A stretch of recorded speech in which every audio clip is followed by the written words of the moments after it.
her highlights. So it's not gonna be like blowing our own trumpet, but yeah, for the record, it is just so you guys can be challenged to not be the judges that adjudicate the good speeches, but can also be able to pull off the fine speeches that you're gonna be judging. Right. So that's far. If we're ready, I'm just gonna hand over to you, Miss Cynthia Apili. Over to you. Thank you.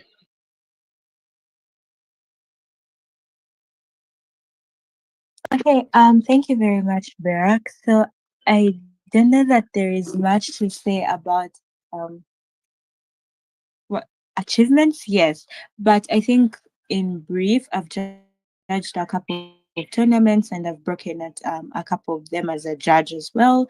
I think the biggest highlight would be chairing finals of the Commonwealth Universities Debate Championship in Rwanda last year, and then breaking as a judge at Northern Canada BP Open, Zimbabwe WSBC, which was just recently concluded, and many others. As a speaker, those are many, but I would put myself more in the losses that build the wins. Yes. Yeah. But other than that, good evening, everyone, and I hope we are all okay. So I'm just going to be taking us through a few things in regard to how to deliver effective feedback. And I think we'll just be considering both British parliamentary debate style and WSTC debate style and how you're able to deliver like effective feedback. So I think we are just going to be looking at what happens before the round, during the round, and then after the round, between like your deliberations, and then when you now have to give feedback within like the OA time. That is what we are going to be looking at. And then I think also extensively would go through how to give like personal feedback and how like the manner in general for both like BP and WSDC, because I think that's also like an important thing for us to take note of. So starting the session, I'll just start with like judging is a commitment and it's also a sacrifice. I think a lot of people underestimate the work that you have to put into judge. And it's not that all times good speakers make good judges. However, it is most at times possible that good judges can make good speakers, especially because of the listening skills that you're able to acquire. And also, most importantly, because you know what needs to be said when it needs to be said, because you've been in rooms where deliberations happen and you're deciding what was the most important thing, what did I pay attention to as a judge. So, those things usually play a lot into your debating career, and they usually is the work that you have to do as a speaker when you are debating. That is, if you're transitioning from a judge to a speaker. However, it is a bit more challenging to transition from a speaker to a judge because, in as much as you, for some reason, are a very brilliant speaker, it does not play into are you able to understand what it takes to judge certain rounds, certain motions, and what the considerations can be. So I would say that the beginning of you being an effective judge beyond just feedback itself, coming up with calls and the like, is usually best off of the work that you do to get into judging itself. That means, have you taken time to read the manual? Have you taken time to understand the manual? Because some people just read the manual for, normal purposes. Everyone is reading the manuals, so I'm going to read it. I think it's very important that we read the manuals and then we understand them, especially as a judge within the Ugandan circuit where you do both judging BP and WSTC. Are you able to separate the priorities between BP and WSTC and what it entails for you to judge WSTC versus BP? I think that's just the beginning of you being an effective judge, also because it plays into the nature of the feedback that you're going to be able to give to speakers. So let's just look at like a couple of things that you ought to do before the round. So in most cases, I've noticed like we have a habit of discussing motions as judges before you move to the rooms within prep time and all that, because you're trying to trigger yourself to understand what it is that could be run in the room and this that, which is not a bad thing. However, the challenge is it biases your mind towards what the motion is about, but most importantly, what ought to be run within the debate. This plays into your feedback because if you notice that with such judges that don't have the courtesy to separate between this is what could have been run in the debate versus this was what was run in the debate, you will find yourself filling in a lot of information for speakers when you're giving feedback. Like, you see the points the speaker was trying to make, even when they don't make it, you want to make it for them because you genuinely feel like, oh my days, this is something we actually talked about. This is something that could have, like made sense within the debate. So I think that it's very, very crucial that we learn how to be courteous enough to separate the discussions you have prior to the roundabout emotion and be able to place yourself as the average intelligent voter when you're entering the room. In most cases, the only justified discussions usually come with clarity from CAP in terms of what the motion constitutes or what the motion ought to look like in terms of what like needs to be argued, because the direction of constructive feedback is also bedrocked off of you understanding the motion and understanding what the motion should or ought to prioritize. However, discussions into this is what can be argued in the motion, this is what I could have said if I were debating the motion. I think it's pretty better that you avoid placing yourself in situations where you ought to have those discussions prior to the round, because they can easily bias you as a judge. I think that's something for before the round, or like even with your prep as a judge, be able to just like have the baseline knowledge of what your obligation is. But most importantly, you have to know the do's and don'ts within debate rounds. For example, when it comes to like certain types of motions, you know that certain things don't have to be said. When this is said, it means that it becomes an unfair burden, because it aids you when you're giving feedback for the round, especially when you have to give general feedback, because general feedback is beyond just the round itself. Speakers speak, but it's about the nature of strategy that was taken within certain types of motions. And when you're advising about that strategy, it has to come from an informed point of view, not out of personal knowledge, but out of knowledge from what, for example, the rule book or the guidelines stipulate about these particular types of motions, especially now when we are moving in, like a lot of speakers are woke. They have researched, they've read these things, and they know this. The WSTC junior circuit, you'd realize how you have speakers that are constantly challenging judges because they are reading, they're advancing, they're growing, and they're pushing themselves to the limit to know these things. So it would look very, very weird and uncharitable for you to be placed in a situation where you give a ranking, regardless of whether the ranking is right or wrong. The justification just gives speakers the X because they're like, you're saying this, however, the manual says this. So I think it's very important that you place yourself in a position where you understand what the manual entails, what the manual requires of you as a judge, and also what the manual requires of certain types of motions for speakers and for you as a judge, in terms of what you're going to prioritize, in terms of what you're going to consider as important material within the debate. That's just in terms of like the before the round. So when you're in the round, it's very important for you to pay attention. Now, I know a lot of us are going to say sometimes it's hard to keep attentive, especially because you find speakers that are boring. Sometimes you're going to find speakers that are completely debating something that is not the motion, and it's hard for you to keep your head in the game, especially situations where you're most likely going to zone out. Also, when you look at like the speaker styles in BP, there are speakers that are just extremely gentle and slow with their content. And then there's speakers that are aggressive, and you're attentive not because you're listening to the content, but it's because of the style, the aggression that comes with the speech. So you have to learn to maneuver all these different categories of speakers to make sure that you're constantly paying attention to the material that they are discussing beyond just the style that they have, especially now when it comes to BP, because BP, most speakers try to be a lot more content based speakers as opposed to style based speakers. Style plays a significant role in persuasion when it comes to WSTC. However, in BP, there is that heavy consideration for the content that you're bringing to the table. Now, I think especially because how because of how bulky the round is, you have like speeches to listen to consider who comes first, who comes second, who comes third, and who comes fourth. So let's just like interrogate how you're able to maintain a level of consistency when it comes to BP.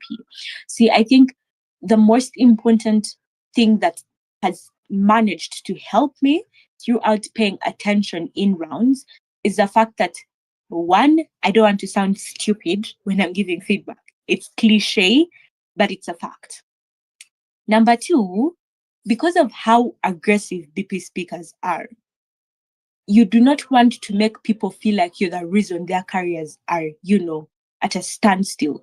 Like, you don't want to be the judge that everyone is clashing at a tournament. They're like, their feedback is not good. Their feedback is, and there's this language we have in BP, obviously, because it's like more relaxed and free. People are going to be like, man, that judge OA is shit. They don't do this, they don't do that.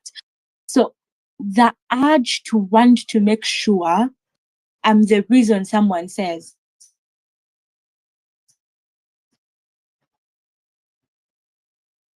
oh, that was feedback, I implemented it, I got better. That zeal always pushes me to pay a lot more attention within speeches. But if that's not enough, you have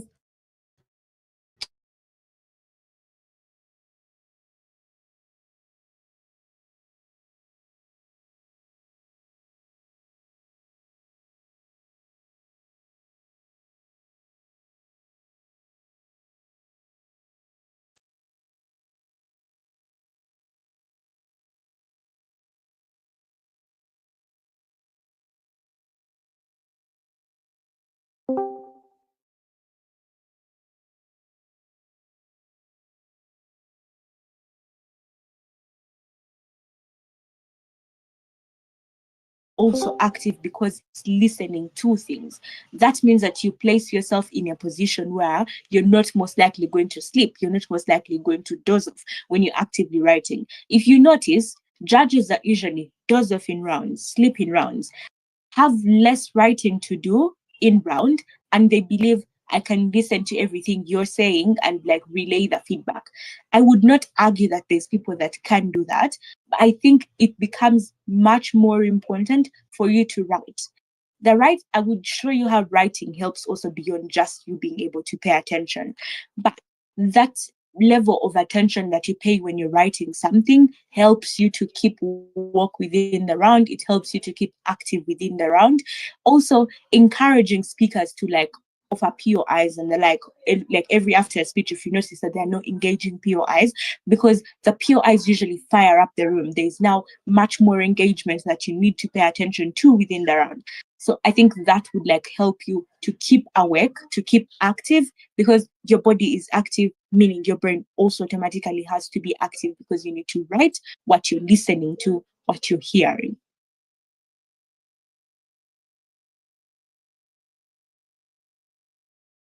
Is here and there, especially when you come to like the 8 minute long speeches as opposed to like 4 minutes, 5 minutes. So the thing that I usually encourage speakers to do is to use trigger words so the judge is constantly paying attention. However, when it comes to you as a judge, the biggest trick is you want to, when you're giving feedback, for example, weigh the first speech in proposition to the first speech in opposition, the second speech in proposition to the second speech in opposition. So it means that you require a level of attention to be able to get all these things so that you're able to weigh up. Same trick with BP, constantly write. Like you want to write these things down so that your head is active within the round. I've seen people that maybe like type out whatever speakers are saying. That's if you're using a laptop to flow. So don't assume you can listen to the speech and by the end of all the like the let me see, in WSTC there are 8. Yeah, there are about like 8 speeches if I'm not mistaken, from like the three, then 2, which are the reply speeches. So you most likely want to pay attention to all these things. Writing would help you stay focused within the round. Do not assume. I promise you, you can't sit down and listen to like about 7 minutes from each speaker for 8 speeches and say you're going to remember everything word for word by the end of the debate and give effective feedback. So I think that's just for how you're able to get to keep awake and to keep active within the round.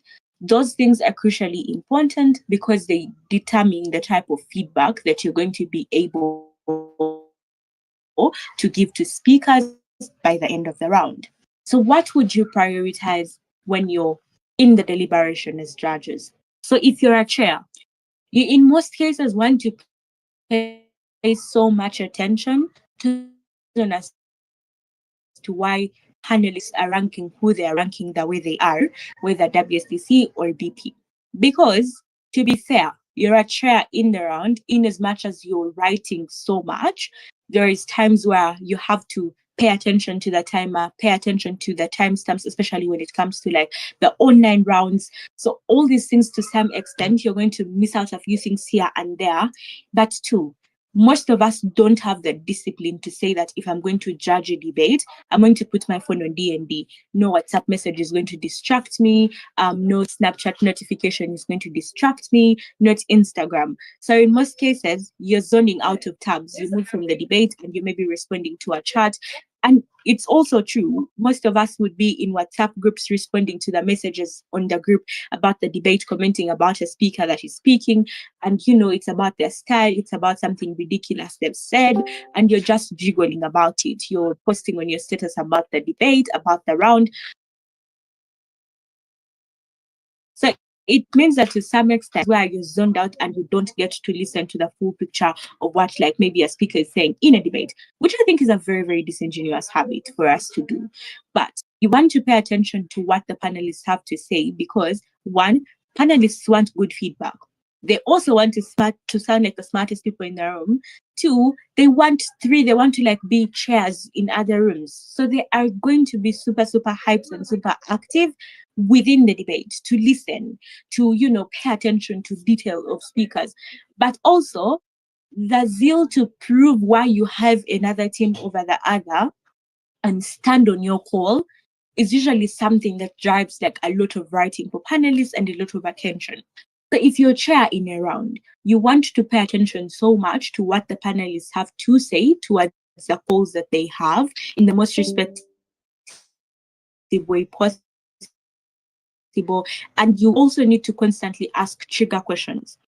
Because when you enter within deliberation, there is a concession to, certain things that formed contentions within the debate. These were the clashes that I valued within my side. So you want to ask, what was this team's contribution to this clash? Why do you think the speaker is the way they are like this? Do you get? So all these things like help you when you're going to give feedback. The other reason is because they're able to tell you a couple of things that they think missed out within the debate for them to value certain things. And you can write that and include it in your feedback. So you see, like when you listen to panelists, they also help you to build on the things that you have to say within your feedback. And that would play into what the qualities of good feedback are when we are looking at them by the end. So I think those become like the most essential things within deliberation. Pay attention. So in the case that you are a solo chair, that means the burden of listening and writing is extremely on you. And now, this back where I said that I'll tell you the reason as to why it's very important for you to write. See, when you're a solo chair, you can go through your notes to be able to write down what you think forms like important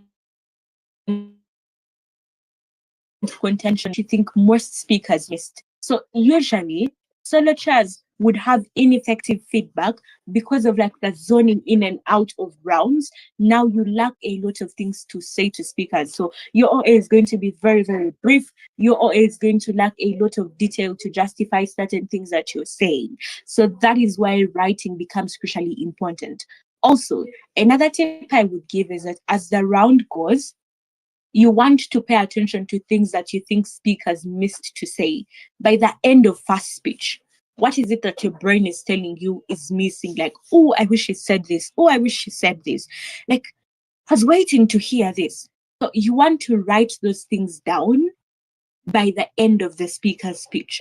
You know how when speakers are still walking onto the stage and all these things, you want to write those things down. note it down, write it. These things would help you know what to say by the end of like your OA when a speaker is asking for personal feedback.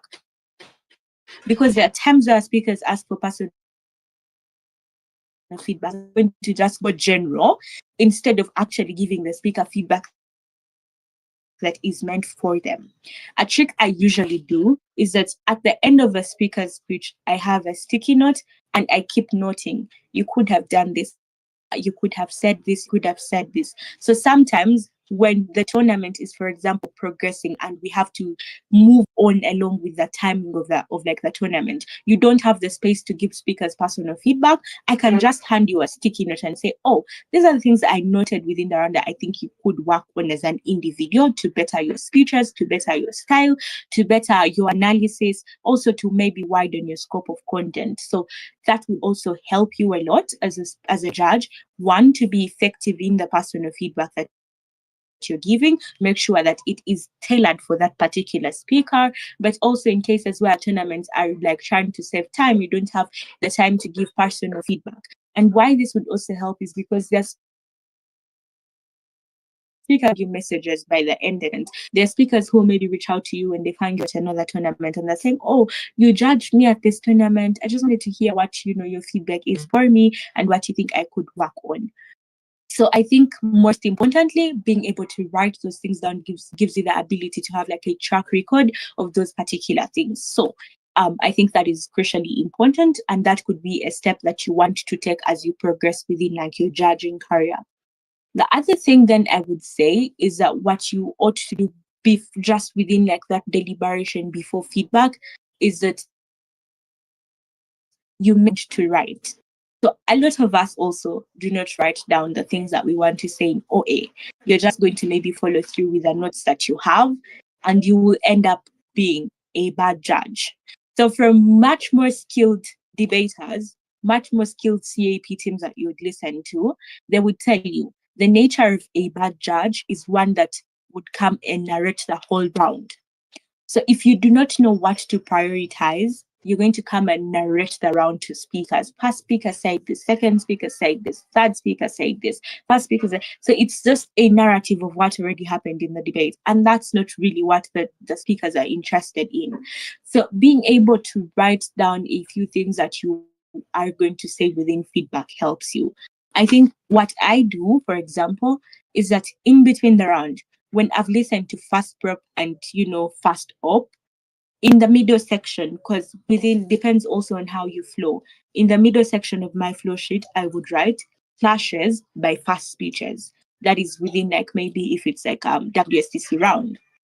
So when it's BP, I would wait for the close of opening half and I write clashes in the opening half. So you now track how do these clashes progress. If it's WSTC, speaker per speaker. If it's BP, how do they progress opening half to closing half?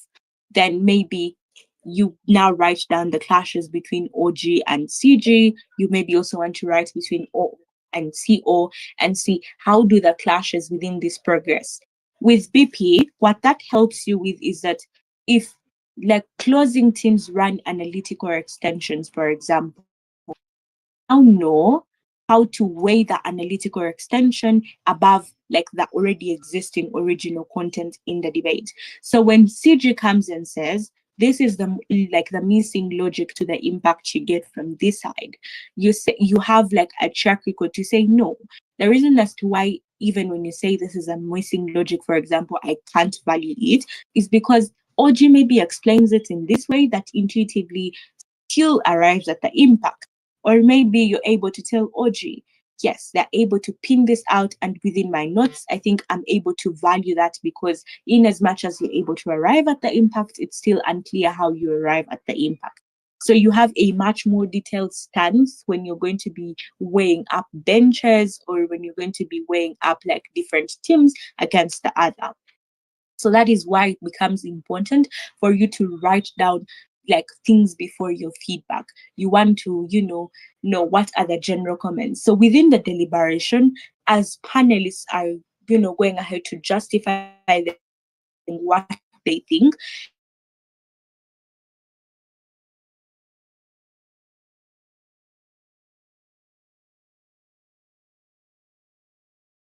write it down. Did panelists B consider the same thing? Did C consider the same thing? And then you're able to like note those things down because they now form the contention. Because if like you have 4 panelists, for example, and you're the 5th judge or the chair, if all these panelists are speaking about the same thing and they're saying this, it means that most likely this is also the contention within speakers' minds in terms of, okay, how did I do on this clash? How did I do on this clash? Did we win on this clash?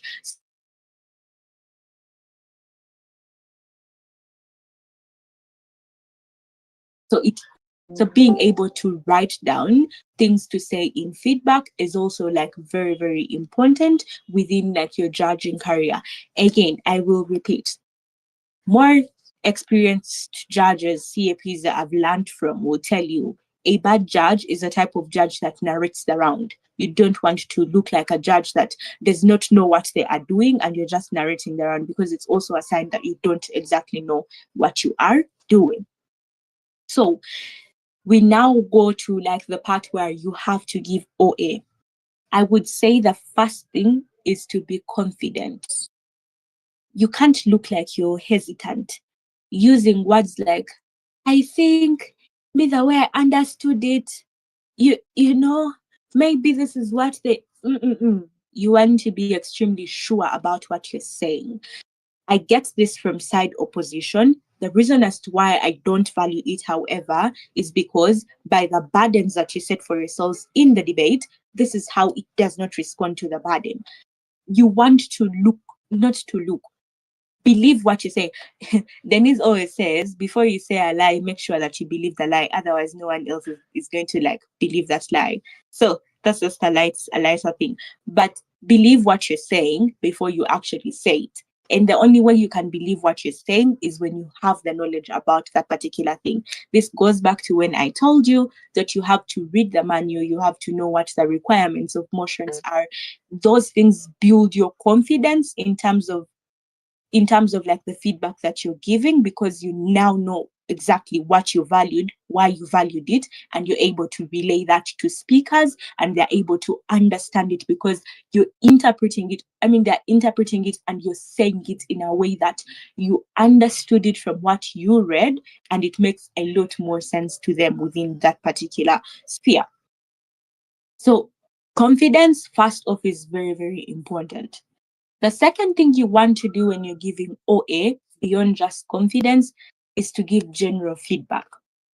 The nature of general feedback that you give to speakers, 1, determines how objective you are, but 2, it determines the reaction of speakers to your OA. So you want to make sure that the general feedback is not vague. It is particular. It is specific. For example, you want to not start off with, we think this was like an above average round, we think this was a below average round, blah, blah, blah. No, you want to say that towards the call, before the call. You maybe want to use things like, in as much as, speakers did a pretty good job within the debate, these were a few things that could be considered by both teams. General feedback goes to both teams. So you want to tell speakers why this is something that you could have considered within the round. So make it a balance that it doesn't look biased. You're saying this about this team, you're saying that about that team. If it is not specific to teams, you maybe want to be specific to speaker roles. You think better work could have been done within whip speeches, for example. Speakers could have prioritized in both whip speeches clarifying what the clashes were. The reason for clarity is that the judge now knows what exactly to track within your speech, but most importantly, what exactly to value within the debate. We think as a panel, maybe second speakers could have done a better job in terms of the comparatives that ought to have existed within the debate. You also maybe want to say debaters could have done a better job when it comes to framing.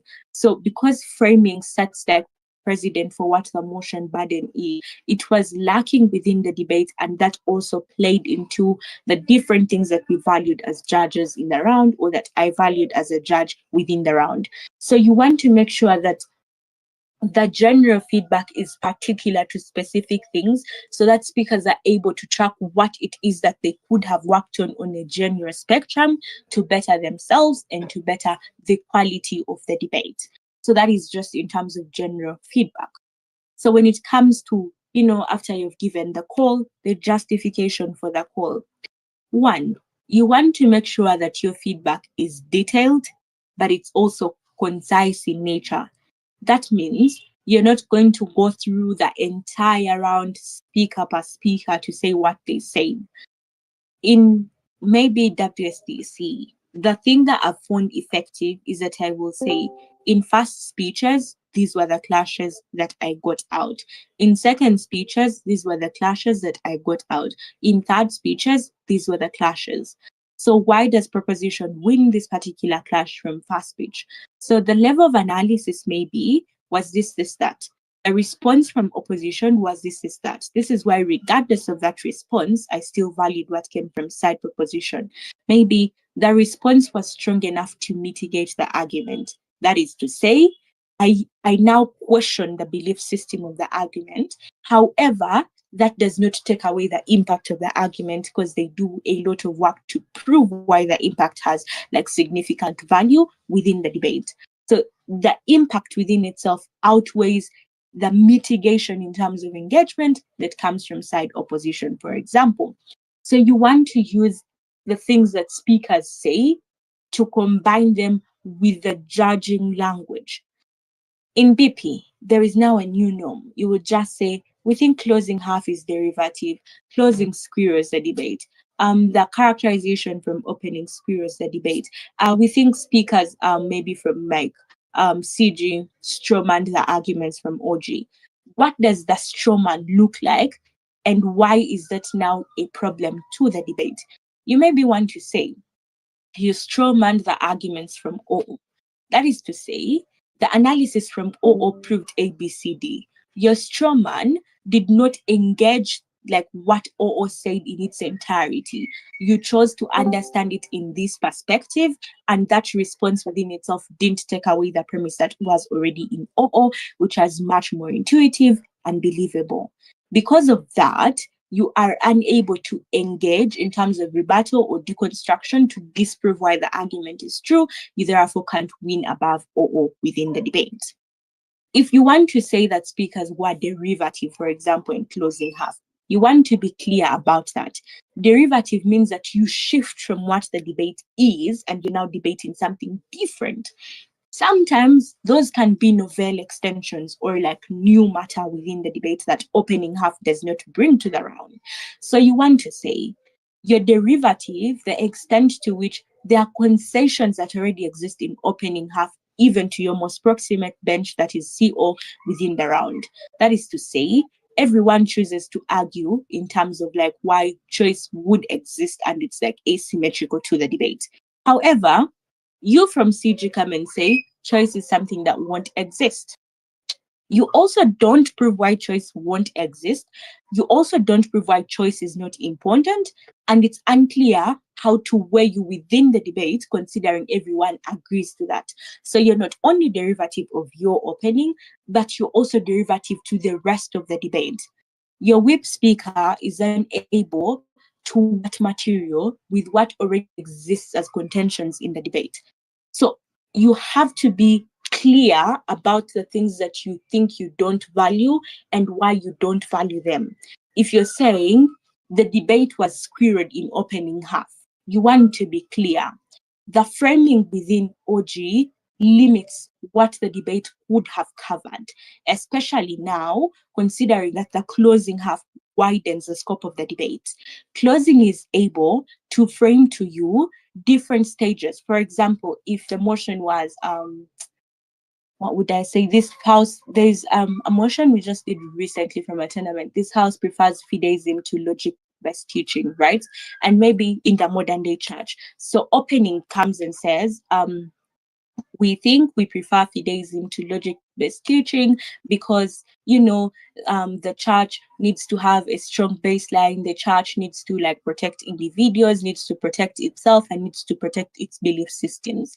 And the framing is that the church is a body that, is conservative in nature and ought to like make sure that they keep like their believers intact and the belief systems of the church from ancient times intact.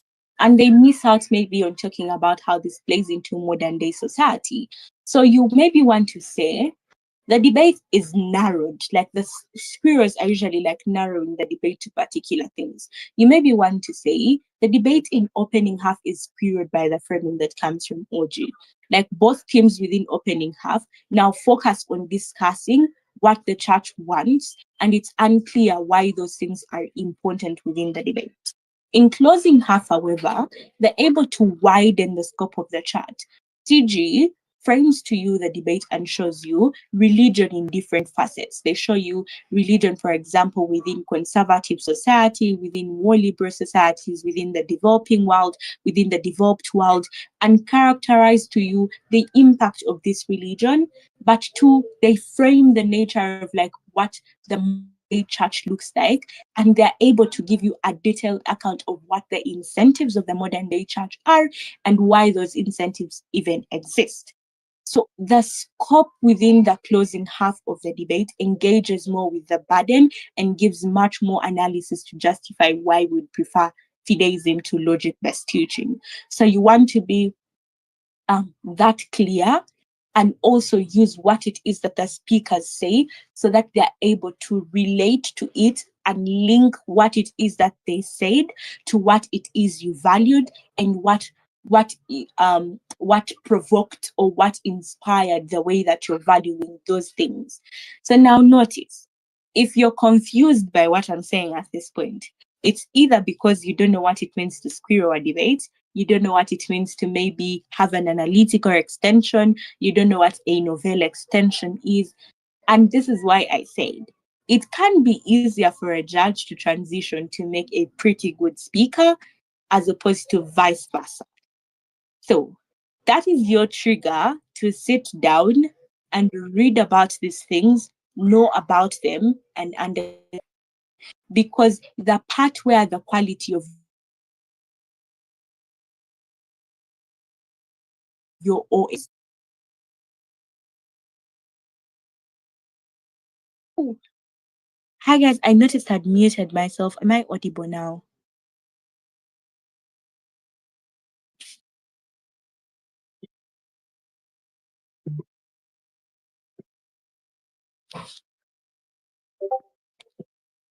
Oh, okay. Could anyone just tell me where they lost me from?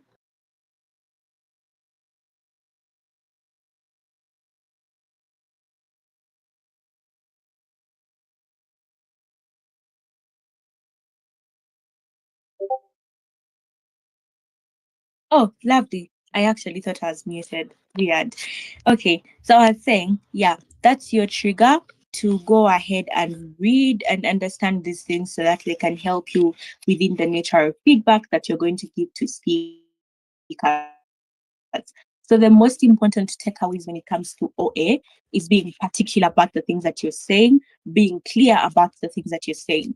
So if maybe you feel a team is winning on clarity from closing half, you also want to say, we think we value closing more because they become clearer and provide guidelines to which we weigh up this against that. I don't know. Some people think clarity is not a thing that speakers can win on, but it most definitely is, especially when it comes to BP, because every single thing plays a significant role in terms of how persuasive you are.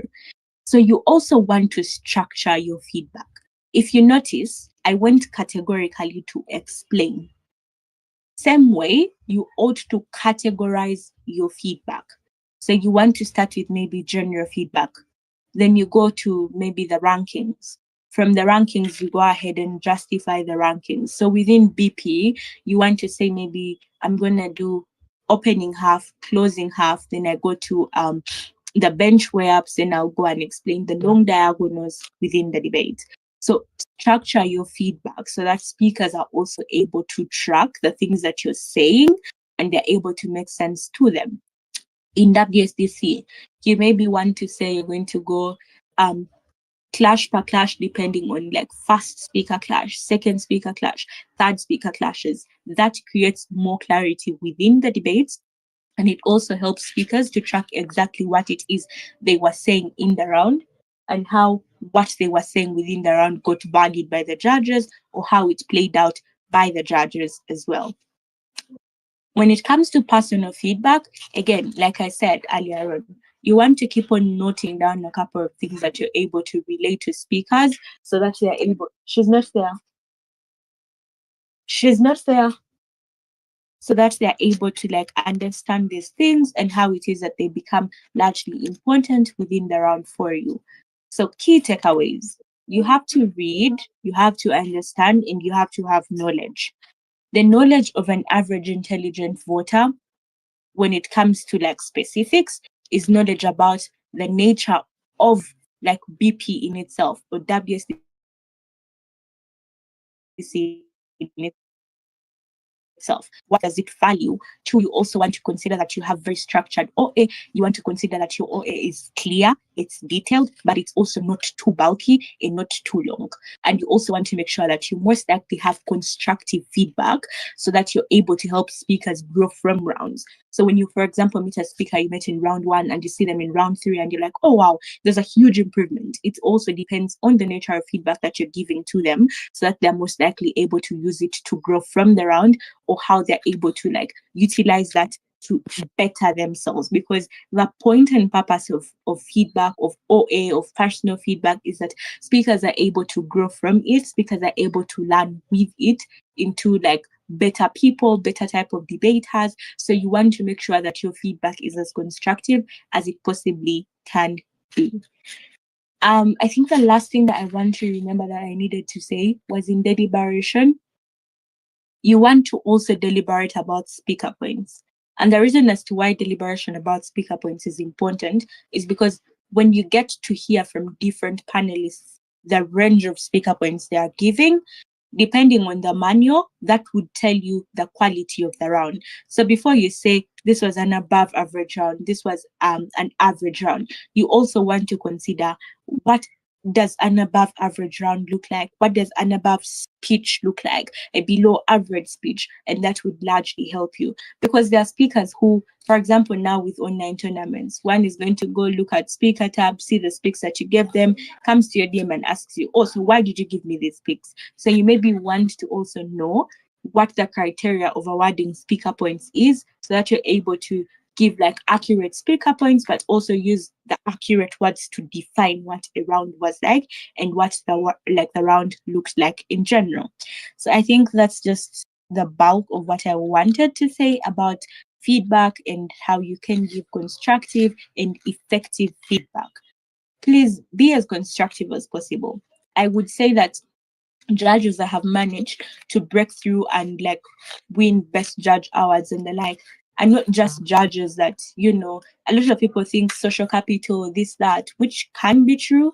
I won't deny that. But also it is a question that when they are, especially when you break into the paradigm of like international judging, where it's a bit more clear who wins and why they win top judge, and you know the feedback from speakers, you want to be the type of judge who speakers write feedback about, that they were able to grow from the OA that you were giving. Your OA like detailed an account of what the round was. They, even when they lost, they believed your call because the justification mentioned this, that which was true from the round. So I think those are the things that you also want to consider. I will now give room for anyone that has questions to ask me. If you feel you want to unmute, or if you feel like you want to type within the chat space, feel free to ask me questions.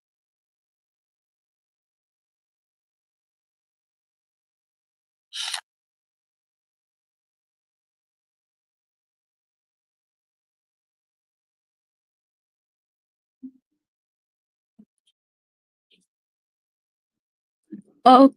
Oh, okay. I see people typing, so I'll just wait for what's in the text space. Hello. Hi. Yes, so I basically wanted to get clarity when you're giving opening adjudication.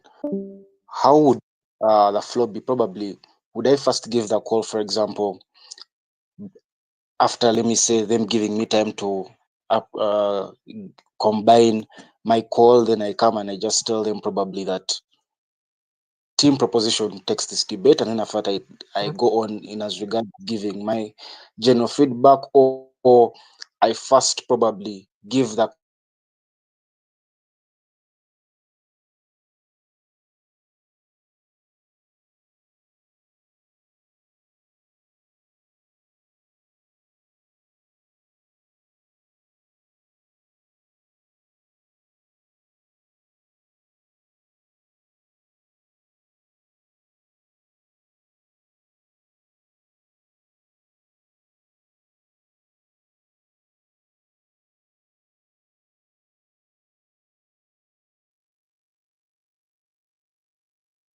team and then apply to both teams.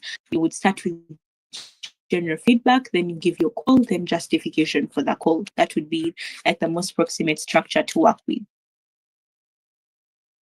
Does that answer your question? thank you very much. Okay, lovely. Let me see. So there's a question in the chat. What was the toughest call you've ever made as a solo judge? Oh well. So I think the toughest call was I was judging Northern Canada BP.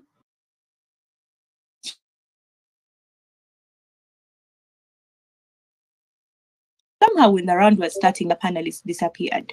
So in my head, I knew that I was going to get perspectives from panelists. There are panelists in the round. And then by the end of the round, like after speakers have spoken and everything, so they go like, oops, yeah, so I noticed that the panelists were not there. And I had to, give the call alone, and it's BP. And, there's people from different nationalities on the call. So it's not like, more Ugandans every day. So it's how I learned the art of writing so much. Had I had no notes, that would have gone south for me completely. That would have gone south for me. The most fulfilling part about me giving the call and the justification for that call was at the end of the debate at the end of the feedback, when speakers were asking me questions, they were out of, we think this was like really, really good feedback from like stemming from different rounds that we've done, and then we got this type of feedback. We think it was good. And then at the end of the tournament, for our speaker to come and say, after your round, I didn't get any comments about the things that you had told me to work on, for example, and how you justified the call just helped us so much to understand what to prioritize and what to analyze within the round. I think for me, it was more fulfilling. But the realization that, okay, I'm now a solo judge, it was hectic. It was hectic, I would say. So the other question is from Shadrach. So I've seen judges advising speakers on what speaker roles they have done best, and speakers' experience. Let me see. And is either negative or positive according to. Okay. So one, I think I am one of the judges that has sometimes advised speakers, but it also means that I've watched you from different tournaments, or I've judged you in more than 3 or 2 rounds to tell which speaker roles would best suit you. For example, you would notice that there are speakers who in third speeches do a lot of engagement and a lot of analysis. All the clarity, especially with WSDC, all the clarity that you wanted to hear in first and second speech comes in third speech. And to be quite frank, it is a disadvantage to most speakers, because by virtue of speaker roles, you're losing points off of that. The consideration is, did they whip the debate? Did they do the necessary third speaker comparatives? No, they didn't. Is their speech enough to win them the round, or it's now going to look like entirely new material as opposed to new analysis? So all these considerations, you have to put them in play when you're going to advise a speaker about a speaker role. So you maybe say, you should try out this speaker role and see how it works for you. I think that you best fit here because of reason ABC. Make sure reason ABC you're giving is constructive as opposed to deconstructive or negative. So you don't want to tell a speaker that you're a shitty third speaker, you're a bad third speaker, that is why you should maybe shift and do second speech. No, you want to tell a speaker the amount of like constructive material and good analysis you're able to bring in third speech would become more valuable if you had done it in second speech. You maybe have so much knowledge that makes more importance or makes more sense when it's coming from like a second speaker as opposed to a third speaker. However, if you feel like third speech is where you want to go, you want to transition or transform. So you advise a speaker in a way that they have an option to choose or not to choose. In most cases, people want to give speakers feedback in the sense of an ultimatum, like if you don't opt into this, you don't have a better way, you don't have another method of becoming better, so this is what you should do. Give speakers feedback when they can easily have an opt-in or opt-out of what you are saying to them, and that makes it easier for them to take the advice in a lighter note, but also in a much more constructive note, as opposed to you tearing them down and making them feel like there is nothing they can contribute. Because in most cases, the type of feedback that tells a speaker to change a speaker role is that if you don't do this, there's nothing more you can really contribute, or there's nothing more you can really, really win. So I think helping speakers understand why the transition is necessary on a much more positive note is important or is helpful. It means that you have observed and you have paid attention to the speaker before you give that type of feedback. Shadrach, does this respond to your question? Okay, lovely. So T asks, if a negative team has a good case but has done bare minimum rebuttal, does the prop team stand a better chance of winning even with a weaker case, but at least they fulfill their burden? So again, you just want to really pay attention to the round, because you ask yourself, to what extent does the engagement affect the case vis-a-vis them not having a case at all or not having a good case? Also, the problem we have is, in most cases, we want to run away from the concession of a problem. So what you want to do is to make sure you identify the problem that both teams are trying to solve within the debate. So the good case needs to depend on how they're able to solve the problem that is within the debate.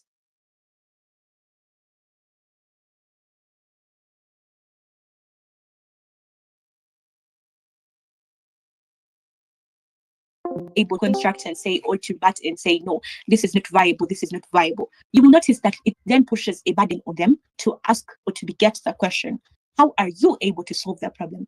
Because it's one thing to have loopholes in some other person's case, and it's another thing for you not to have a solution to the problem that the person is trying to solve.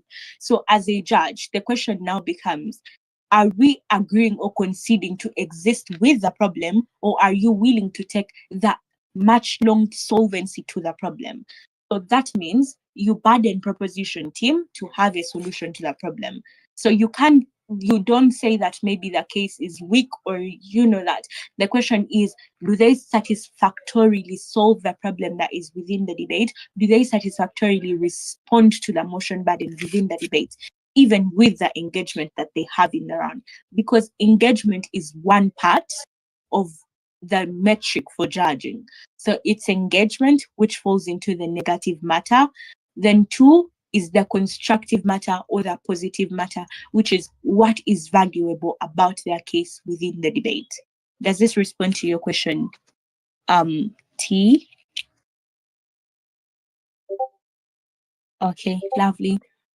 Okay, so let me see.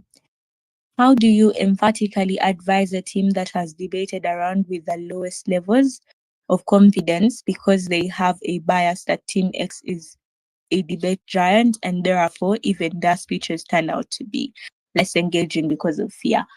Okay, so here, I think the biggest way to advise teams is usually to show teams debate is dynamic. This is something that I will always tell speakers that I not have fear or are scared.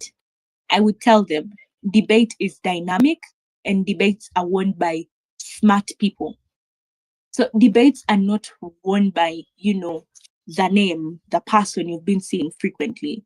That is why it's easy for you now, as maybe a growing WSTC speaker, to beat a debate dino that has existed in the space. Like, I would not be shocked if, a bunch of kids smoked me around. That is because debate is dynamic.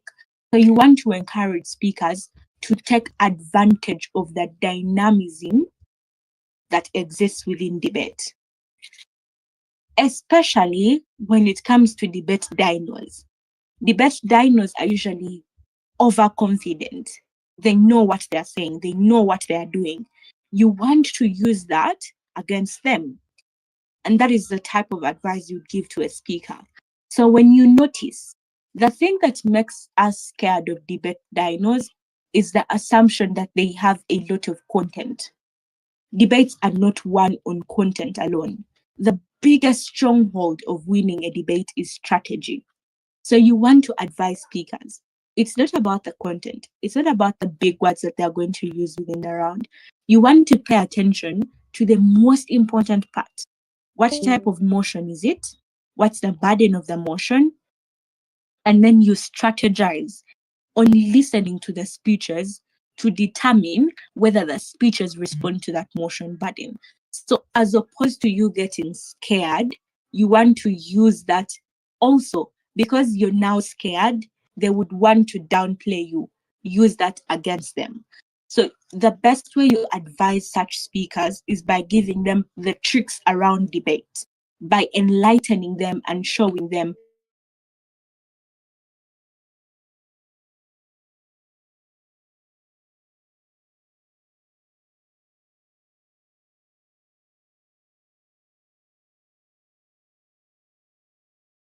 them. The biggest form of power that builds confidence is knowledge. So you want to teach the speakers the tricks around debates that they may not know and they feel that other people know, so that as they grow from that, they're able to utilize that to grow themselves and to grow the nature of argumentations that they have.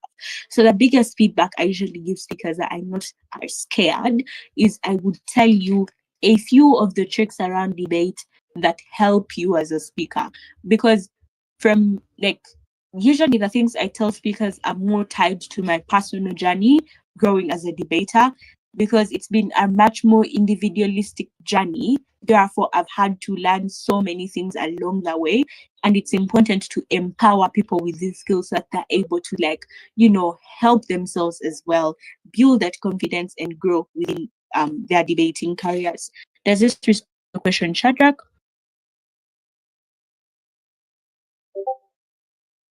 Okay, lovely. Are there any other questions?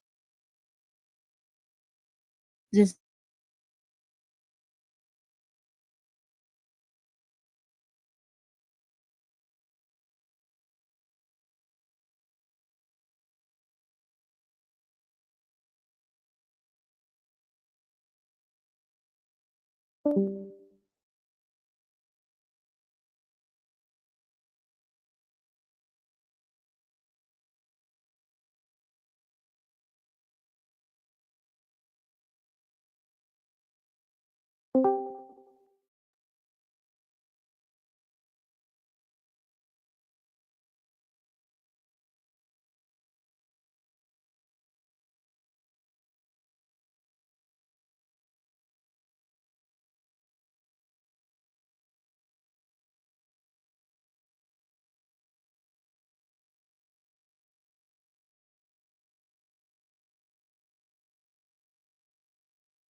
you